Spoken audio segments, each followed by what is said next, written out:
Today, we're talking about the global race for AI supremacy. For a long time, it seemed like a simple story, a two-way fight. But that story is getting a major rewrite right now, as we speak. So, who is winning the AI race? For the longest time, the answer felt, well, kind of obvious. It was all about two big players. Yep, you guessed it. The whole narrative was framed around the United States, the established tech giant, versus China, the super fast rising competitor. They were locked in this massive, high-stakes battle to see who would dominate AI.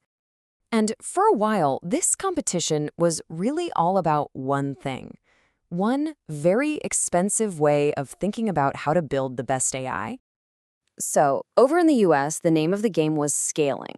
Basically, companies like OpenAI, Google, Anthropic, they all had this one core belief: bigger is better.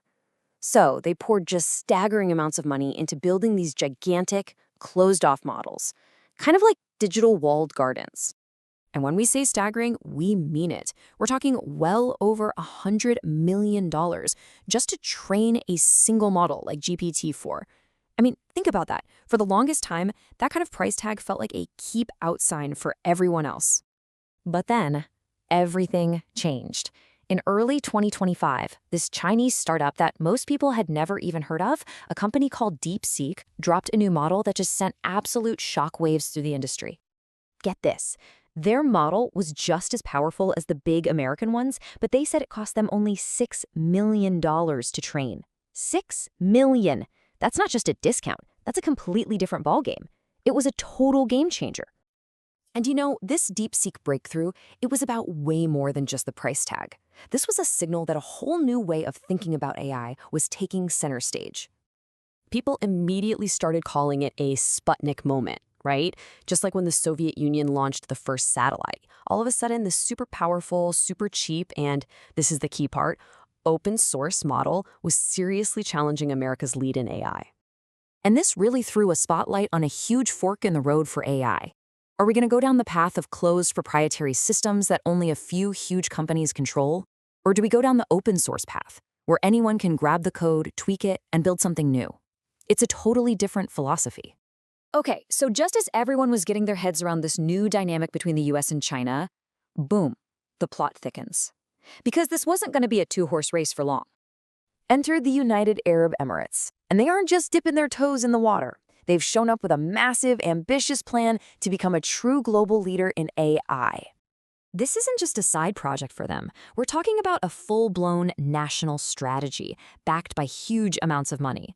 They are literally building an entire AI ecosystem from scratch with the goal of completely transforming their country by 2031. And the speed is just wild. I mean, look at this timeline. January 2024, they create a national AI council. A few months later, bam, Microsoft drops a $1.5 billion investment. Fast forward a bit, and they're not just investing, they're releasing their own powerful open source model. This is not slow and steady. This is flooring the accelerator. And this is the really important part. They're not just importing tech, they are building it themselves.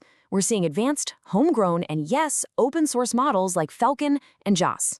And their newest one, K2 Think, is a perfect example. It's super efficient, but it goes toe-to-toe with much bigger, more expensive models. And you can see the strategy right here in this quote from their Minister of AI. It's not about tech for tech's sake. The whole point, their entire focus, is on getting AI out there, using it effectively, and making sure it actually benefits their economy and their people. Okay, so this sets up a fascinating new picture.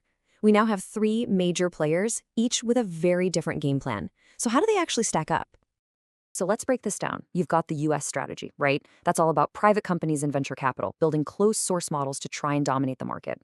Then you have China, which is more state-supported, pushing open source to become self-sufficient. And now, this third model from the UAE, a mix of public and private money, all focused on becoming a global hub by spreading open source AI far and wide. So you can see the common thread here with the new players, right? It's this big strategic bet on open source. Why? Well, by making the code and the models public, you just tear down those huge barriers to entry.